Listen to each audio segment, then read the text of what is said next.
მოგესალმებით ყველას, ეს რუბიტარო არხია, მე რუბი ვარ.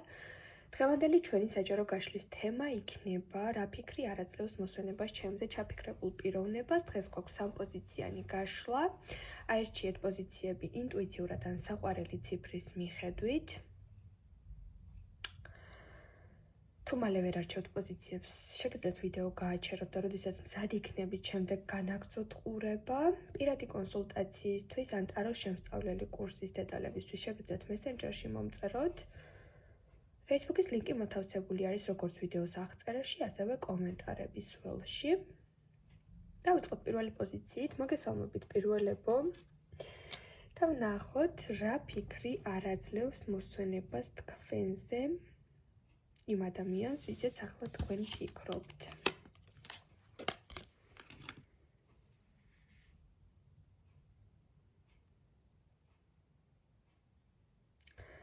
პირველ რიგში აქ მოდის ესეთი ინფორმაცია, რომ ამ პიროვნების თვალში საკმაოდ მიმზიდველი და კომუნიკაბელური პიროვნება ხართ, ძალიან გამორჩეული ადამიანი ხართ, შესაძლოა რადიკალურად განსხვავებული ხასიათის მქონე ადამიანები იყოთ. ყოველ შემთხვევაში ეს ადამიანი თქვენზე არის ესეთი აზრის, რომ სადაც არ უნდა წახვიდეთ, ყოველთვის ხართ ყურადღების ცენტრში, ძალიან ბევრი ადამიანი თვალისწინებს თქვენს რჩევას, ძალიან ბევრი მეგობარი გყავთ, ძალიან კომუნიკაბელური, თბილი, ენერგიული, ყურადღებიანი ადამიანი ხართ და შეუძლებელი არის, რომ ყურადღების გარეშე დარჩეთ სადმე, შესაძლოა გქონდეთ ჩაცმის განსაკუთრებული სტილი, საუბრის განსაკუთრებული მანერა. ამ პიროვნებას ეს თქვენში ძალიან მოეწონა თავიდან, მაგრამ აი აქ ახლა ესე ენერგიულად შემიძლია ინფორმაცია მივიღოთ ტაროს კარტისგან, რომ ამ შემთხვევაში თქვენი ასეთი ჰიპერაქტიულობა და ყურადღების ცენტრში ყოფნა ცოტათი მასზე ნეგატიურ ასპექტს და ზეგავლენას ახდენს, იმიტომ რომ მას დაეწყო კონკურენციის უნარი, ან თუ მით უმეტეს ახლა არ ურთიერთობთ და კომუნიკაციაში არ ხართ, მას საკმაოდ თქვენი აქტიურობა ხდება თვალში და ან დავიწყების საშუალებას არ აძლევთ, ან შესაძლოა ცნობილი ადამიანიც იყოთ და ასეთი პიროვნებებიც მიყურებდეთ, რაღაც თქვენი პროფილი გქონდეთ, სადაც საკმაოდ ცნობადი ხართ. და აქედან გამომდინარე, თითქოს მას დავიწყების საშუალებას არ აძლევთ, სადაც არ უნდა წავიდეს, თქვენ მას ხვდებით, ან სულ სანაცნობო წრეს, სადაც არ უნდა გაიჩინოს ახალი ნაცნობები, აღმოჩნდება, რომ ეს ადამიანები თქვენ გიცნობენ. ან შეიძლება აქ იყოს ისეთი მომენტი, რომ ყურადღების დეფიციტში გრძნობდეს თავს, რადგან საკმაოდ ბევრი ჰობი გაქვთ მის გარდა, საკმაოდ ბევრი ინტერესები გაქვთ, დაკავებული ხართ, ბევრი მეგობრები გყავთ და ასე შემდეგ. ყოველ შემთხვევაში ამ პიროვნებას მოსვენებას არ აძლევს ის ფაქტი, რომ თქვენ გაქვთ ძალიან აქტიური ცხოვრება და მის გარდა ბევრი საინტერესო ვითარება თუ მოვლენა ხდება ახლა თქვენს ცხოვრებაში. ეს რა თქმა უნდა არის მისი პირადი აზრი. შეიძლება ეს თქვენს აზრს არ ემთხვეოდეს, მაგრამ განვიხილავთ მის გონებაში რა ხდება ამას. რა ფიქრი არაძლევს მოსვენებას თქვენზე. პირველ რიგში ის მომენტი, რომ პირველ ადგილზე ნამდვილად არ დგას და უკონკურენტო თქვენთვის არ არის ეს ადამიანი, მის გამო კარიერას არ გადადებთ, მის გამო მეგობრის დაბადების დღეზე წასვლას არ გადადებთ და ასე შემდეგ, პრიორიტეტები სხვანაირად გაქვთ დახარისხებული, ესე ფიქრობს. მეორე შფოთვის მიზეზი კი აქვს, რომ ბოლომდე არ ეხსნებით, ვერ იგებს როგორი ხართ, ვერ იგებს ეთამაშების თუ გულწრფელი ხართ, ვერ იგებს ატყუებთ თუ სიმართლეს ეუბნებით. აი რაღაც ცოტა გაურკვევლობაში არის და ეს ადამიანი რატომღაც ფიქრობს, რომ შეიძლება თქვენ ამ პიროვნებასთან უბრალოდ დროის გაყვანა გინდოდათ და სერიოზული გეგმები მასზე არც არასდროს გქონიათ, რატომღაც არის პესიმისტურ განწყობაზე, არ აძლევს ფიქრები მოსვენებას, რომ თქვენ მასზე გაცილებით წარმატებულიც ხართ და გაცილებით საინტერესო ცხოვრებაც გაქვთ და ძალიან შემდგარიც ხართ და სულ აქვს ხოლმე ის განცდა, რომ ვერ იჯერებს, რომ შეიძლება თქვენთვის იყოს ღირებული, რადგან მის თვალში თქვენ მეტად მაღლად გახართ და შეიძლება აკომპლექსებდეს ეს ვითარება. შეიძლება უფრო აკომპლექსებს ეს ვითარება და თვითრწმენას უკარგავს. შეიძლება აქ მოვიაზროთ ის მომენტიც, რომ ეს პიროვნება გამუდმებით ადამიანებისგან ელის, რომ მას მოატყუებენ, დაჩაგრავენ და აქედან გამომდინარე უფრო გამძაფრებული აქვს ეს შეგრძნებები და თქვენი ბრალეულობა ამაში არ იყოს. ესეც შეიძლება მოვიაზროთ, ყოველ შემთხვევაში მისი ფიქრები ამ თემებს უკავშირდება. დაგემშვიდობებით პირველებო. გადავიდეთ მეორე პოზიციაზე, მოგესალმებით მეორეებო, დღეს ვინც არჩიეთ მეორე პოზიცია და ვნახოთ თქვენს შემთხვევაში რა ფიქრი არაძლევს მოსვენებას თქვენზე, თქვენს მიერ ჩაფიქრებულ პიროვნებას.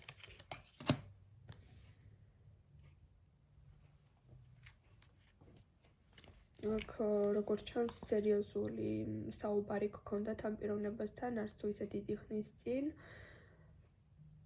და აქ ადამიანი თქვენგან ელის მის მიმართ დამოკიდებულების შეცვლას.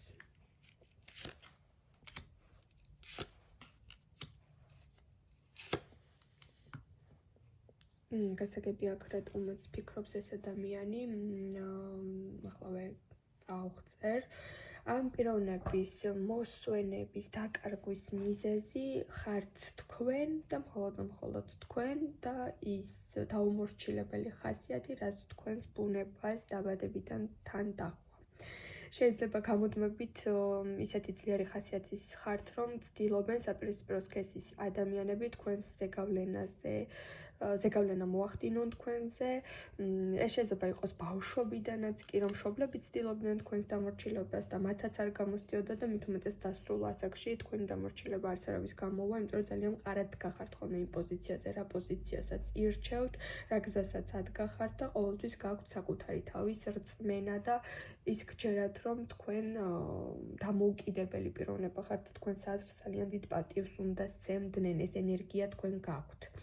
ამ პიროვნებას კი უკარგავს მოსვენებას თქვენზე ის ფიქრი, რომ დაუმორჩილებელი ხართ და როდესაც არ გხედავთ ან არ გწერთ, ღმერთმა იცის ეხლა რას აკეთებს. აი ეს არამც თუ ნდობლობაა, უფრო მეტად ეს არის, რომ აი იმდენად რკინის ხასიათი გაქვთ, რომ ვერ გიმორჩილებთ და თავის ჭკუაზე რომ არ არის ეს ურთიერთობა აწყობილი როგორც თვითონ უნდა, გამუდმებით არის რაღაც ილუზიებში, ფიქრებში, შფოთვებში, რომ აი ახლა რას აკეთებს, ახლა ვისთან არის, როცა უნდა მას ისე მოიქცევა, ანგარიშს მე არ გამიწევს და აი ამ ვითარების შეცვლას ელოდება ეს ადამიანი და გამუდმებით აი ამ ყველაფერზე ფიქრობს, რომ საკმაოდ რთულად დასამორჩილებელი ან დაუმორჩილებელი პიროვნება ხართ საკუთარი ცხოვრების ტემპით, საკუთარი ცხოვრების გზით და მას ეს ცოტა დისკომფორტს უქმნის და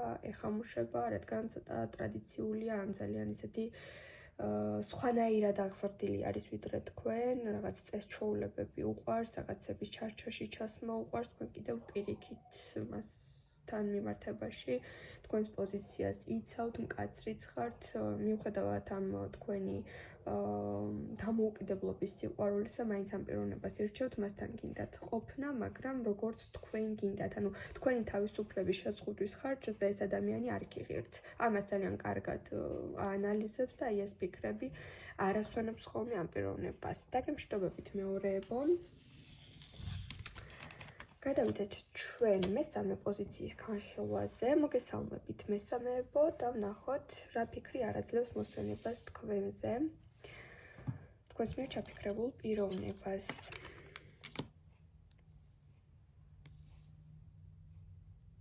აქ ეს ადამიანი ფიქრობს, რომ მის მიმართ ყურადღება მოადუნეთ, ისეთი აქტიური აღარ ხართ, პასიურ ეტაპზე გადახვედით, მისთვის განსაკუთრებულ ფეიერვერკებს აღარ დგავთ, არც არაფერს ცდილობთ, ხართ თქვენთვის წყნარად, კომფორტის ზონაში შეხვედით, აღარ გაქვთ ის მწვავე რეაქციები ადრე როგორიც იყავით, შეიძლება ეჭვიანობას გადაეჭვიეთ, შეიძლება ყურადღება მოადუნეთ, შეიძლება დისტანციურიც გახდით. ან შეიძლება არ ხართ ხოლმე ხშირად ხასიათზე, ან საუბრის ხასიათზე, ან ზოგადად განწყობა არ გაქვთ ხოლმე. და ეს რაღაც მასზე მოქმედებს, თუ სპეციალურად აკეთებთ და გამიზნულად ეკცევით მასზე ეს მოქმედებს, თუ თქვენგან დამოუკიდებლად ხართ ამ განწყობაზე, მაინც მოქმედებს ეს ვითარება ამ პიროვნებაზე.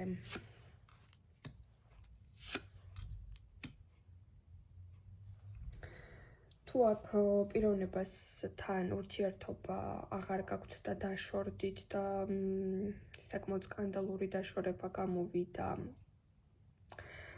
საკმაოდ მძიმე სიტყვებით დაშორდით და ეჭხუბეთ ერთმანეთს, აქ ეს ადამიანი ფიქრობს, რომ თქვენგან შეიძლება საპასუხო დარტყმა მიიღოს და ელოდება, რომ რაღაც მომენტში შეიძლება მასზე შური იძიოთ.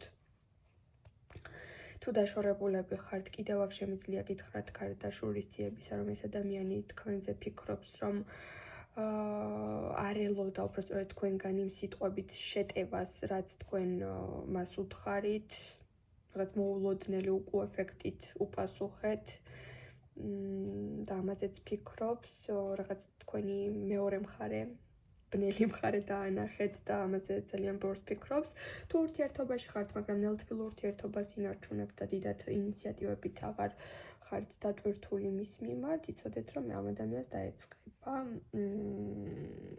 ფარული ეჭვიანობიდან გადავა უკვე ხილულ ეჭვიანობაზე და შეიძლება ცოტათი მომაბეზრებელი და ტოქსიკური და შემაწუხებელი გახდეს მისი შეტყობინებები, რადგან თქვენგან დაიწყებს მოთხოვნას, რომ მომაქცია ყურადღება და ასე შემდეგ. თუ ეს თქვენი გეგმის ნაწილი არის, ეს გამოგივათ, რომ ყურადღება მეტად მიიქციოთ.